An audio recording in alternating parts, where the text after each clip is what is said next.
सोलापूर जिल्ह्यातील मुळेगाव तांड्यावर आज पोलीस प्रशासनाने असा धडाका लावला आहे की अवैध हातभट्टी व्यवसाय करणाऱ्यांच्या पायाखालची जणू जमीनच सरकली आहे। अनेक वर्षापासून सुरू असलेल्या या हातभट्टीच्या काळ्या साम्राज्यावर आता सरकारी यंत्रणांनी थेट हातोडा चालवला आहे। सोलापूर जिल्हाधिकारी एस कार्तिकेयन यांच्या आदेशानुसार ऑपरेशन समन्वय अंतर्गत राज्य उत्पादन शुल्क विभाग, वन विभाग, महसूल विभाग, महावितरण, ग्रामीण पोलीस आणि स्थानिक प्रशासनांची संयुक्त फौज थेट मुळेगाव तांड्यात दाखल झाली आणि मग सुरू झाला अवैध धंद्यावर धडाकेबाज हल्ला।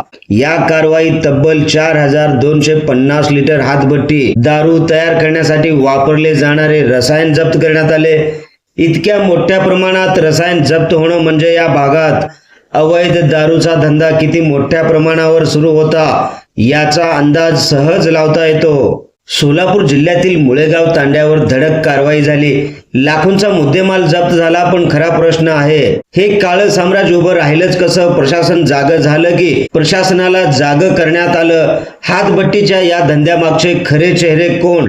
आणि सर्वात महत्त्वाचं, आता फक्त कारवाईचे फोटो काढले जाणार की या काळ्या गोरखधंद्याचं, माफियांचं संपूर्ण जाळं उद्ध्वस्त केलं जाणार? चला तर पाहूया हा आमचा खास रिपोर्ट। नमस्कार, मी बंदगी। आपण पाहताय महाराष्ट्राचा बुलंद आवाज NGTV Marathi news. NGTV Marathi news channel मध्ये तुम्हा सगळ्यांचं सहर्ष स्वागत करतोय। विशेष म्हणजे या कारवाईत तब्बल 4250 लिटर हातभट्टी दारू तयार करण्यासाठी वापरले जाणारे रसायन जप्त करण्यात आले। या कारवाईमध्ये 3 स्वतंत्र गुन्हे दाखल करण्यात आले आहेत। प्रशासनाच्या म्हणण्यानुसार हातभट्टी, अवैध मद्य विक्री आणि त्याला लागणाऱ्या पुरवठा साखळीवर थेट प्रहार करण्यात आला। फक्त ही हातभट्टीच नाही तर या काळ्या व्यवसायाला लागणारं इंधन पुरवणाऱ्या अनधिकृत सॉ मिलवर वन विभागाने मोठी कारवाई केली। 2 आरा machine, 3 grinder, 1 electric motor, 6 chain saw आणि तब्बल 160 घनमीटर लाकडाचा साठा यावेळेस जप्त करण्यात आला। एकीकडे हातभट्टीचा धंदा आणि दुसरीकडे जंगलाची कत्तल। सरकारी यंत्रणा या दोन्ही गैरप्रकारांवर एकाच वेळी घाव घातल्याचं या कारवाईतून दिसून आलं। महावितरण विभाग देखील यावेळी मागे राहिला नाही। हातभट्टीच्या धंद्यासाठी सुरू असलेला अनधिकृत वीज वापर शोधून 400 मीटर वायर देखील जप्त करण्यात आलेली आहे। या संपूर्ण मोहिमेत एकूण 8,25,850 रुपयांचा मुद्देमाल जप्त करण्यात आला। मात्र यावेळेस प्रश्न असा उपस्थित होताना दिसत आहे, ही कारवाई आज झाली, पण एवढ्या मोठ्या प्रमाणात हातभट्टीचा धंदा सुरू असताना तो आतापर्यंत कोणाच्या आशीर्वादाने सुरू होता? स्थानिक पातळीवर कोणाचा वरदहस्त त्यांच्या पाठीवरती होता? आणि प्रशासनाला ही माहिती याआधीच का मिळाली नाही?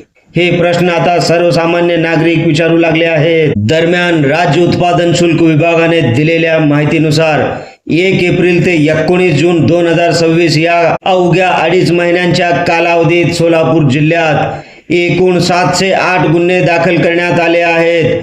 56 वाहने जप्त करण्यात आली असून तब्बल 2,31,00,000 रुपयांचा मुद्देमाल यावेळेस पकडण्यात पोलिसांना यश आलेलं आहे। यावरून जिल्ह्यात मद्य निर्मिती आणि तस्करीचे जाळे किती मोठे आहे याचा अंदाज येतो।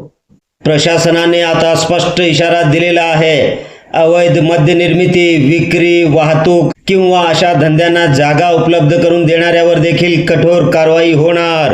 नागरिकांनी पुढे येऊन माहिती द्यावी असे आवाहन यावेळेस प्रशासनाकडून करण्यात आले। मुळेगाव तांड्यावरची ही कारवाई फक्त सुरुवात आहे की संपूर्ण जिल्ह्याभर अशीच मोहीम राबवली जाणार आहे? मुळेगाव तांड्यावर एवढ्या मोठ्या प्रमाणात हातभट्टीचा धंदा सुरू होता, मग प्रशासनाला याची माहिती इतकी दिवस नव्हती का? 4250 लिटर रसायन एका दिवसात आले नाही, मग हा साठा तयार होईपर्यंत संबंधित यंत्रणा नेमक्या काय करत होत्या?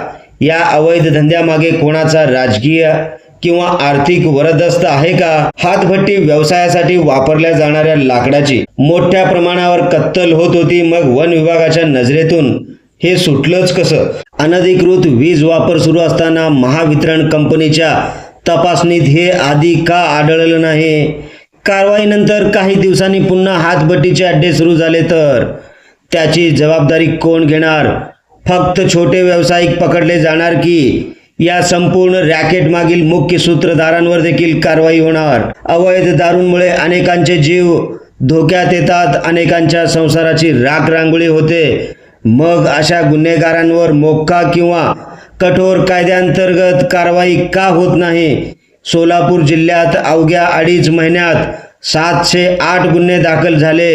मग जिल्ह्यात अवैध मद्य व्यवसायाचं साम्राज्य किती मोठं असेल? ऑपरेशन समन्वय ही केवळ एका दिवसाची मोहीम आहे की अवैध दारू माफिया विरोधात कायमस्वरूपाचं युद्ध? मात्र या संपूर्ण कारवाईचा दुसरा पैलू देखील तितकाच महत्त्वाचा आहे।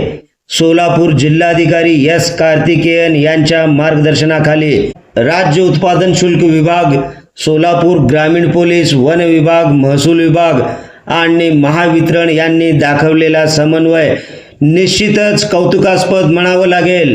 अनेकदा अवैध धंद्याच्या विरोधात कारवाईची मागणी होत असते, मात्र मुळेगाव तांड्यावर ज्या पद्धतीने विविध यंत्रणा एकत्र आल्या आणि थेट कारवाई करत लाखो रुपयांचा मुद्देमाल जप्त केला, त्यातून प्रशासनाची गंभीरता यावेळेस दिसून येते। विशेषतः सोलापूर जिल्हा प्रशासन आणि पोलीस यंत्रणेने अवैध हातभट्टी व्यवसायाविरोधात घेतलेली आक्रमक भूमिका ही सर्वसामान्य नागरिकांच्या सुरक्षेच्या दृष्टीने महत्त्वाची ठरणार आहे। आता खरी गरज आहे ती अशाच सातत्यपूर्ण कारवायांची, कारण कायद्याचं धाक निर्माण झालं तरच अवैध धंद्यांवर कायमचा लगाम बसू शकतो। या कारवाईसाठी सोलापूर जिल्हाधिकारी एस कार्तिकेयन, सोलापूर ग्रामीण पोलीस प्रशासन, राज्य उत्पादन शुल्क विभाग तसेच सहभागी सर्व यंत्रणांचे नागरिकांमधून कौतुकाचा वर्षाव देखील होत आहे। सोलापूर येथील मुळेगाव तांड्यावरची ही कारवाई नक्कीच मोठी आहे। लाखोंचा मुद्देमाल जप्त झाला, गुन्हे दाखल झाले, यंत्रणा कामाला लागल्या, पण जनतेच्या मनातला प्रश्न अजूनही तसाच कायम आहे।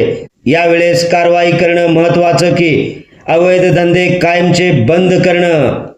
कारण हातभट्टीचे अड्डे उद्ध्वस्त होतात पण काही दिवसांनी पुन्हा उभे राहतात, अशीच चर्चा अनेकदा ऐकायला मिळते। म्हणून आता लक्ष असेल ते या कारवाई नंतरच्या पुढच्या पावलांवरती। मुख्य सूत्रधार गजाआड होणार का, की पुन्हा एकदा काही दिवसांनी सर्व काही जैसे थे? या प्रश्नांची उत्तरं आता येणारा काळ देईल। पाहत रहा महाराष्ट्राचा बुलंद आवाज NGTV मराठी न्यूज। आपल्या भागातील देश विदेशातील सर्व ताज्या घडामोडी पाहण्यासाठी NGTV मराठी न्यूज चॅनलच्या सर्व सोशल मीडिया हँडल्सना आत्ताच लाईक करा, शेअर करा, कमेंट करा, सबस्क्राईब करा। सगळ्यात महत्त्वाचं म्हणजे बेल आयकॉन बटन दाबायला विसरू नका, जेणेकरून आपल्या भागातील देश विदेशातील सर्व ताज्या घडामोडी सगळ्यात आधी आपल्यापर्यंत पोहोचवल्या जातील। ब्युरो चीफ निजामशाह शेख सोबत बंदगी, NGTV मराठी न्यूज सोलापूर।